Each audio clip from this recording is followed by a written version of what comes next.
Ah, Napster. What if I told you that Napster basically upended the music industry, destroyed physical media, had Lars Ulrich suing single moms and high school freshmen, and gave us what we have today, which is renting our music into perpetuity?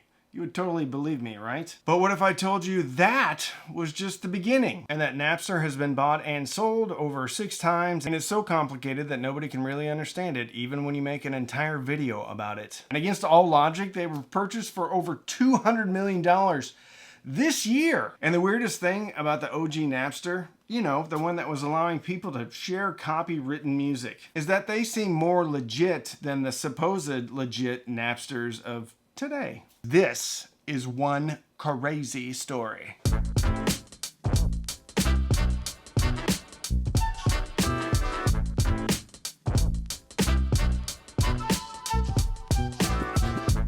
We got a lot to cover, so we're going to talk about a brief history of Napster, the one that you probably know about, but some of the stuff you didn't know about, like that they got Silicon Valley investors while having no business plan. Of course, we're going to talk about them getting shut down, all the controversy, and then we're going to go through each company that bought them from 2002 to 2025.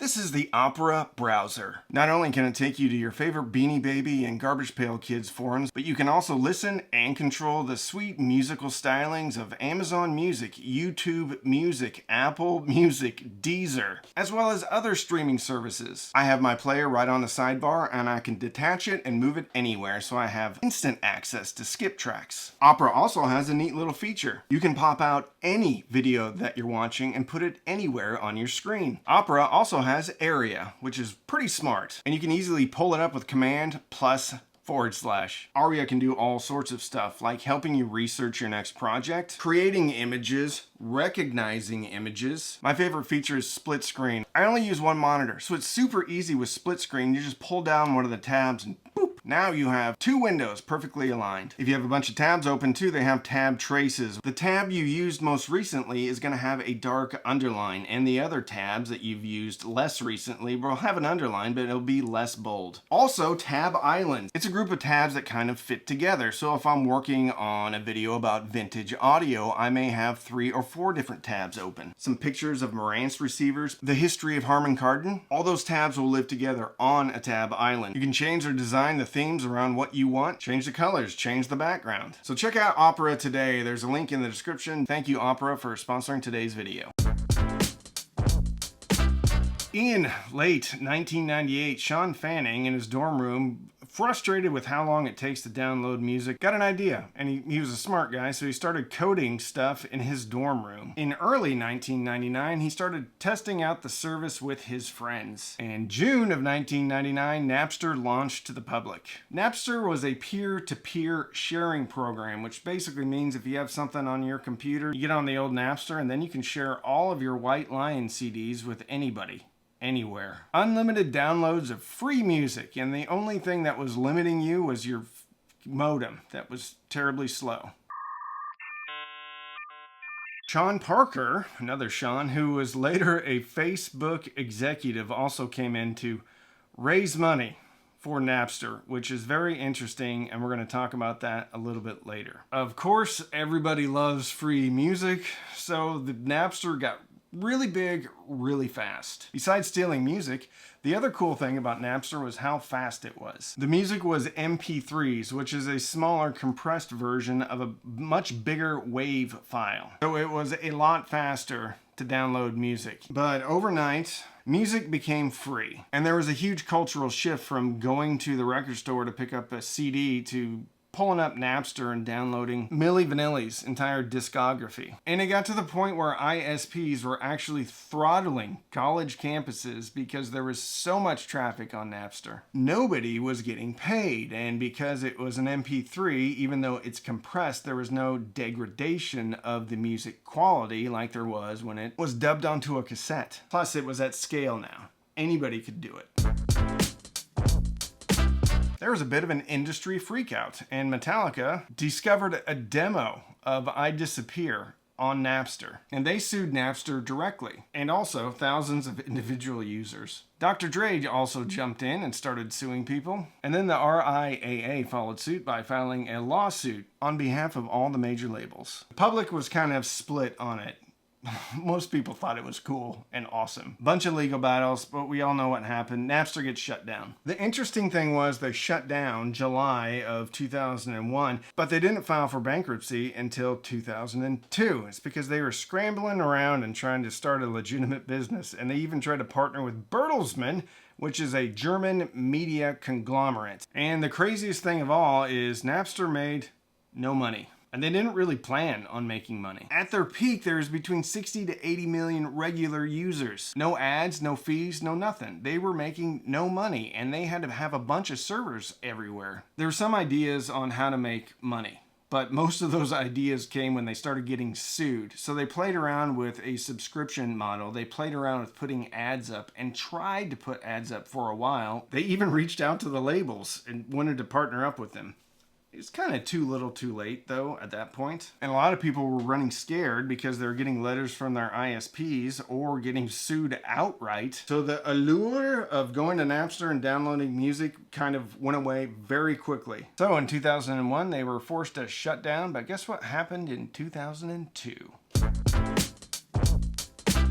In 2002, Roxio buys Napster. They weren't really buying anything but the name, though, because there's a little name recognition associated with Napster. They relaunched a service, and that service was built on the backbone of Press Play, which was, well, a failed music streaming service started by Sony and Universal Music Group, which were also involved in it. More music scandals in other videos I made. And the early subscription model was going to be $9.99 a month, and you could download the music, but it still had DRM on it, which means if you didn't pay your subscription, then poof, it would go away later. The other interesting thing is that Microsoft also had something like this on a little player. I think it was the Zune, which was really cool. So in a lot of ways, Roxio, i.e. Napster, and Microsoft were way before their time with music subscription services. They tried to compete with iTunes, but iTunes allowed people to buy one track, and I guess people were a little bit leery of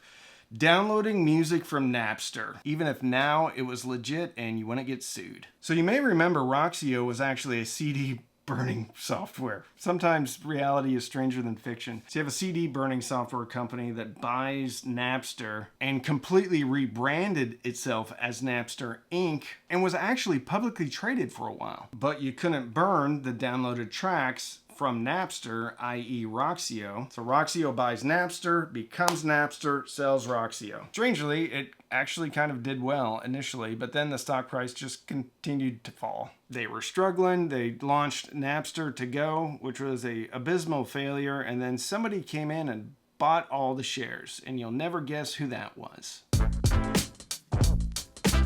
Oh, by the way, Roxio bought the Napster name for $5 million.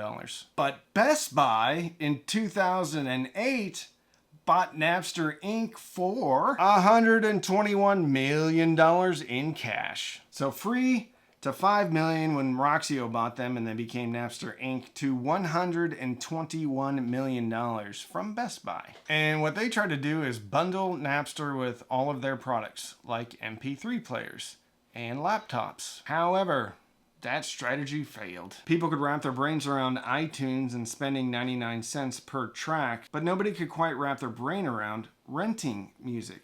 So it should be free or you should buy it.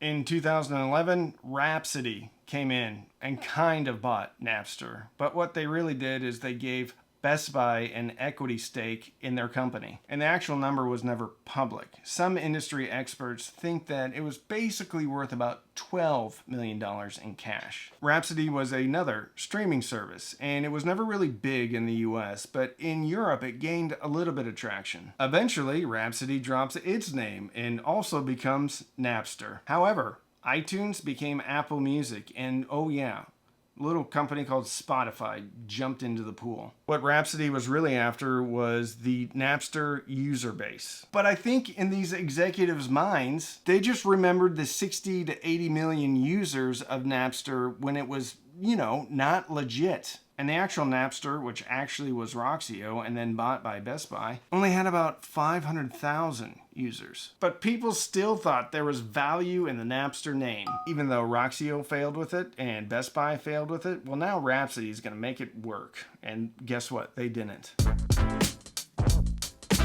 So just to recap, Rhapsody buys Napster from Best Buy, and then Rhapsody became Napster in 2016, had a few 100,000 subscribers in the US and in Europe. And then in 2020, Napster, which was Rhapsody, which was bought from Best Buy, that did an equity swap with Roxio, which actually became Napster, was bought by Melody VR. Because, you know, virtual reality is going to take over the world, and with Napster, apparently. This time, Napster was purchased for $70 million. The irony is that the only time people made money is when they actually sold Napster, except for Best Buy, of course. They wanted to combine virtual concerts with their VR streaming platform, and of course leverage that wonderful Napster name, even though it really stood for illegal music sharing and failed music streaming. But go figure, Melody VR was never profitable because, you know, everybody has a VR headset now.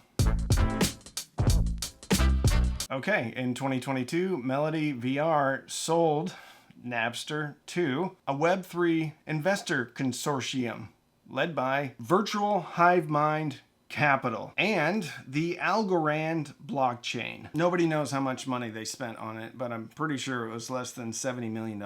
Okay, if this wasn't confusing enough, remember Melody VR? Well, they rebranded and became Napster. So HiveMind Capital Partners was a crypto investment firm. Algorand was a blockchain protocol company. And guess what they named this company?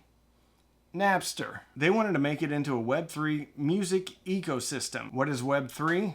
Well, I had no idea, and I had to look it up because none of this makes any sense to me. It's a generation of internet services that are decentralized. So Web 1 is like, well, websites. Web 2 is centralized apps like Facebook and Spotify. Web 3 are decentralized apps run on blockchains, often involving crypto tokens. I feel like this is just made up words. And what is a blockchain? Well, I have no idea, so I had to look that up too. Apparently, it's a digital ledger that lives on a bunch of people's computers. Kind of like music that lived on a bunch of people's computers. Also, NFTs were involved, which I'm not even going to look that up. They were going to sell Napster tokens. It was going to be a crypto token. And then fans could buy those tokens. And then artists could accept those tokens for exclusive tracks, VIP experiences, or community memberships. Pretty straightforward. Then, you know, you could sell NFT albums, digital concert tickets, and rare art tied to music releases. You know, the funny thing is the only generation that Napster name meant anything to was mine, and I have no idea what any of this means. And then they would, of course, get the royalties via blockchains, which, remember, is a digital ledger stored across a whole bunch of people's computers. A lot fewer middlemen, way easier to understand. I mean, obviously, checks are complicated. They also thought they were going to host virtual concerts, because who doesn't like attending a virtual concert? You can never do that. You can't watch anything like that on YouTube or music concert-centric streaming platforms that are super successful. Napster was going to get a cut, though, of all the Napster tokens that were exchanged for the virtual concerts, the crypto royalties, the NFT art that the bands were going to sell. And shockingly, people had doubts about this business plan. Not to mention that the subscription base was a little bit small. And in 2022 to 2023, crypto markets crashed. Investors lost confidence. Who could have confidence in this business plan? And NFT values collapsed, which I still don't know what that is. And by 2024, Napster, which is now a crypto company that sells NFTs for concerts, virtual concerts that don't actually exist, while selling artwork that also doesn't actually exist, and everything is kept track on those blockchains, which is a digital ledger across a whole bunch of people's computers. But most of all, normal people found this whole thing to be slightly complex and hard to understand. And And finally, just this year, Napster was acquired by Infinite Reality for the eye-watering sum of $207 million. Infinite Reality is a metaverse and immersive tech company valued at $12.25 billion. They focus on extended reality, XR, which apparently is different from virtual reality, VR, that everybody knows everything about, and everybody has VR headsets in their house. They have a bit of a different vision for Napster, which is to transform it into a traditional streaming service and a social media platform. So, this is the 8th and final, well, we don't know if it's the final, they'll probably get sold tomorrow. This is the 8th ownership change of Napster. None of them have made money. Everyone thought there was some huge brand equity in the Napster name.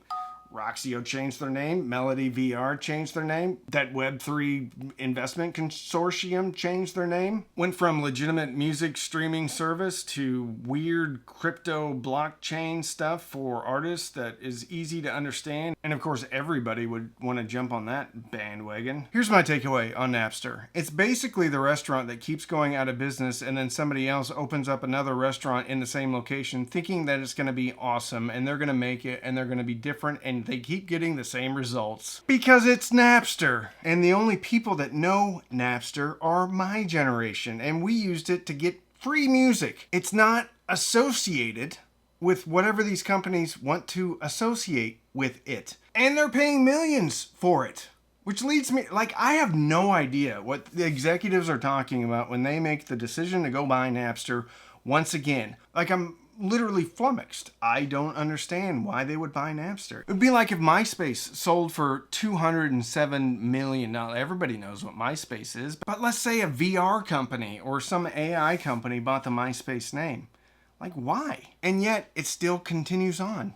All these companies changed their name to Napster thinking that it was going to, I don't know, get people to recognize it, and then they would use the music streaming service, even though Napster's not associated with the music streaming service. But at some point, someone's got to recognize that we're going to make more money by selling Napster merchandise, t-shirts, backpacks, or leaning into what Napster really was, and that was freedom, rebellion. Brand your company around that. Regardless, it's going to be fun to watch who buys Napster next. How long is it going to last? When is Infinite Reality going to go out of business or change their name to Napster? Earlier, I talked about Sony and Universal Music Group's Press Play, which is what Napster tried to base their legitimate operation on. But if you want to watch some more about Sony and UMG, I think price-fixing compact discs, I will link that video right up here. Check it out. It's a fun watch.